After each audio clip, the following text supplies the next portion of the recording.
Radio ತರ ಹಾಡು ಕೇಳುತ್ತೆ ಕೇಳು. ನನ್ ಕೈಲಿ ಆಗಲ್ಲಪ್ಪ. ಸುಮ್ನೆ ಹಲ್ ಕಿಸಿ ಬೇಡ, ಜನ ಲೂಸು ಅಂತಾರೆ. ಇಲ್ಲಿ ಜನರೇ ಇಲ್ಲ ಅಷ್ಟೇ ಇವಾಗ ಮಾತಾಡ್ಬೇಡ.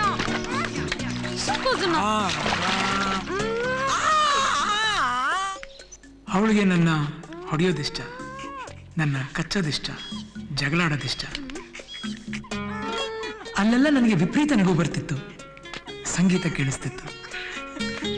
Business double profit. ಕುಂಟ್ಲಕ್ಷ್ಮಿ ನೀನು ಮೊದ್ಲು ಹೋಗಿ ಸ್ನಾನ ಮಾಡು. ಆವಾಗ್ಲಿಂದ ಬರೀ ಲ್ಯಾಪ್ಟಾಪ್, ಮೊಬೈಲು, ಗಂಧದೆಣ್ಣೆ ಬರೀ ಇದೇ ಆಗೋಯ್ತು ನಿಂದು. ಮದ್ವೆನೇ ಆಯ್ತಂತೆ, ಯಾವ್ದಕ್ಕೊಂದ್ಸಲಿ ಐ ಲವ್ ಯು ಅನ್ಬಿಡ್ಲಾ? ಈಗ ಹೇಳಿ ಏನ್ ಪ್ರಯೋಜನ? ಹೋಗೋಗು, ಮೊದ್ಲು ಎದ್ದೇಳು, ಸ್ನಾನ ಮಾಡಿದ್ದೇಳು. ಅಲ್ಲ, ಒಟ್ಟಿಗೆ ಮಾಡೋಣ ಅಂತ ಹೇಳಿದ್ ನೆನ್ಪು. ನಾವ್ ರೆಡಿ. ಬರ್ರಿ ಇದೇ ಆಗೋಯ್ತು. 10 ನಿಮಿಷ ಗಂಡನ್ ತರ ನೋಡ್ಕೊಳ್ಳೋಳು, 10 ನಿಮಿಷ ಮಗು ತರ ನೋಡ್ಕೊಳ್ಳೋಳು. ಟೈಮ್ ಹೋಗಿದ್ದೆ ಗೊತ್ತಾಗ್ಲಿಲ್ಲ ಪಸಿನ.